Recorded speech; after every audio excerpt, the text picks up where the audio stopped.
You're all I need to get by. You're all I need to get by.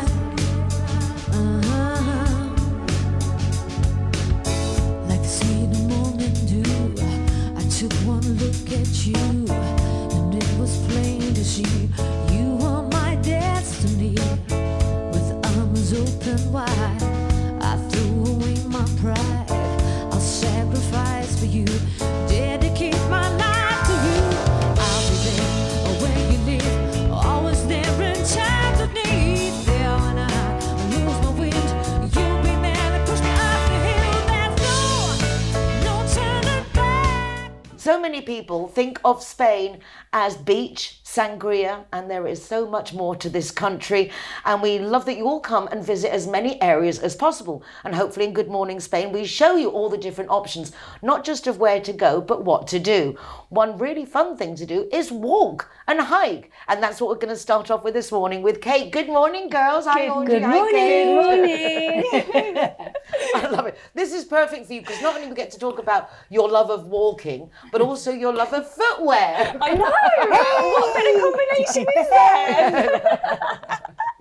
And do you know what? I think that it's just as you say, everyone does kind of think of Spain as you say, sunshine, sangria, and just kind of sitting on a sun lounger. But there is so much more. Like there are so many beautiful like national parks. You can go in the mountains. You can see the wildlife. You can go with friends because it is such a sociable thing as well, though, isn't it? Like there's so many different routes. I think there's over 60,000 kilometres of different routes that you can go on, which is super, super interesting. It really is, and you have those set walks like the Camino de Santiago, for example, which is one that's quite world famous in the sense of you do this whole pilgrimage walk, and that's a fun thing to do. Yeah. It's amazing, you know, isn't but it? Also walking in the volcanoes.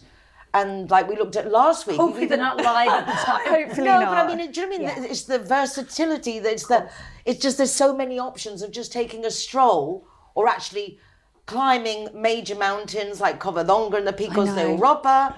You know what I mean? It's like there's so much diversity. Last week we were looking at Asturias. You got actually prehistoric footprints in there of the dinosaurs. Yeah. Do you know what I mean? So it depends on what you like and what kind of walk you want. You really have it all. And I think even when you have a dog and you want to get into nature, 5 or 10 minutes outside of the cities, there's always so much beautiful nature, isn't there, outside cities in Spain? It's gorgeous. It is, isn't it? And as you say, I think like there is so much to get involved in. Like obviously, even just, you know, if you live by the sea, you can just go for a gorgeous walk along the sea. But then you've got the mountains behind you. Like, for example, I don't know if you're around Costa del Sol, obviously there's the Concha, and there's so many things to get involved in. So, I mean, if you don't want to go by yourself, you can go in a group. But there's so many different walking groups around, and you know, it's great to meet people. I know Costa Women, that's obviously something that we talk about a lot, and there's lots of different groups there as well. But please get the right footwear. Yes, as we saw when I played pickleball, I fell flat on my feet because I was wearing very nice sneakers, but they weren't sportswear. Yeah.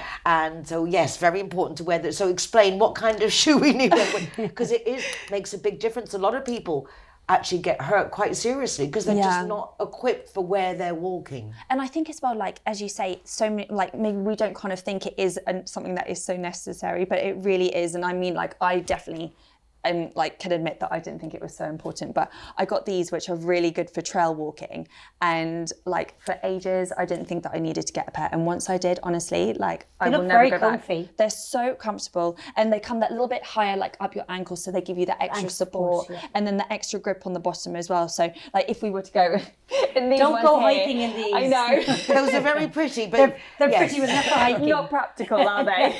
But walking is really, even if you take just like a brisk walk, it's very healthy, isn't it, Audrey? Just for the whole system, circulation. Just to get fresh air, to move your whole body, just to be in nature and out and about. It's amazing for the body. Yeah, it's fantastic. It gives you like a whole natural lift there, isn't it? Definitely. You know, I actually climbed Machu Picchu a couple of years ago. Wow. And I went and bought shoes especially for hiking, and it makes a huge difference. Yeah. If you don't, you can cause injuries and get blisters on your toes and your heels. So very important. And good socks. Good socks, Good socks. And if you're going off track, make sure someone knows where you're going. Yes. A lot of people go off like solitary tours or do things and don't plan for where you're going. Yeah. So really do investigate the area, ask locals, and be careful when you go. And stay with somebody, like, you know, even in shoes. And even as you say, like maybe even though it looks really pretty, maybe don't go off the beaten path, as they say, just because the weather can change very quickly. You can go climbing somewhere that's lovely, and then all of a sudden, if the weather changes, it can go from being comfortable to kind of a little bit scary. So that's why you have to